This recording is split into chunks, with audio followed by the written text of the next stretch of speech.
परी। विराम बालवीर, ये समय महाभस्म परी से लड़ाई करने का नहीं है, बल्कि इन दैत्यों को नर के द्वार से बाहर निकलने से रोकने का है। बालवीर, आप और परी अंदर जाइए और इन दैत्यों को बाहर आने से रोकिए। लेकिन रानी परी महाभस्म, चिंता आप मत कीजिए, लेकिन अगर ये दैत्य इस नर के द्वार से बाहर निकल गए तो अमर हो जाएंगे और फिर हमें से कोई भी इनका अंत नहीं कर पाएगा। बालवीर, अंत दैत्यों का नहीं, अंत तुम सबका होगा रानी परी, क्योंकि ये बात तुम अच्छी तरह से जानती हो कि अब इन दैत्यों को बाहर आने से कोई नहीं रोक सकता। और तुम ये भी जानती हो कि इन दैत्यों को रोका जा सकता है अगर वो सुनहरा चिन्ह वापस इस द्वार पर लगा दिया जाए तो। पर लगाओगे कैसे? उस सुनहरे चिन्ह के तो टुकड़े टुकड़े हो गए, बिखर गए वो टुकड़े, और उन टुकड़ों को बहुत समय जाएगा। तब तक तुम्हारा ये नन्हा मुन्ना बालवीर और नासिक परियां इन दैत्यों को बाहर आने से रोक नहीं सकते। तुम सही कह रही हो महाभस्म परी, लेकिन आज अच्छाई तभी हार मानेगी जब तक बुराई उसके सामने घुटने नहीं टेक देगी। और ऐसा ही होगा रानी परी।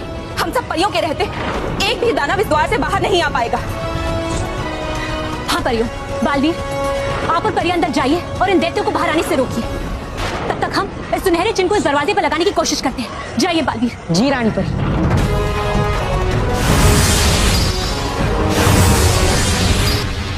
बालवीर, परियों, सब तैयार हो जाइए अपने वार के लिए।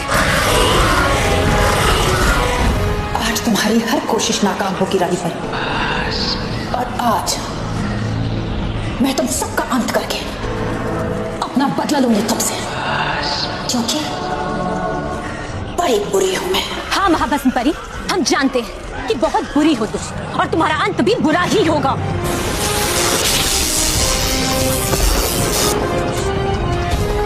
मेहराब ठीक तो है? हाँ। आप जल्द से किसी सुरक्षित स्थान पर छुप जाइए और बिल्कुल बाहर मत निकलना। ठीक है रानी जी। सुनहरे चिन्ह के सातों टुकड़ों को जोड़ना होगा।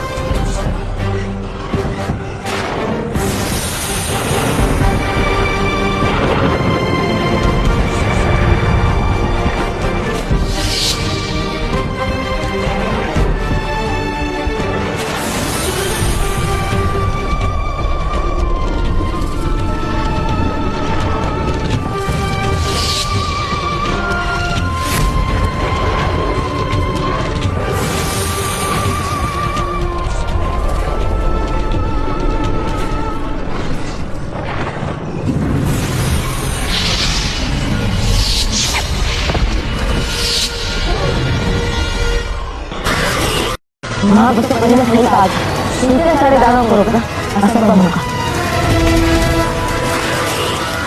इन सबका अंत करना भले ही असंभव हो, लेकिन हमें इन्हें तब तक रोकने की कोशिश करनी चाहिए जब तक सुनहरा चिन्ह द्वार पर लग नहीं जाता और द्वार बंद नहीं हो जाता।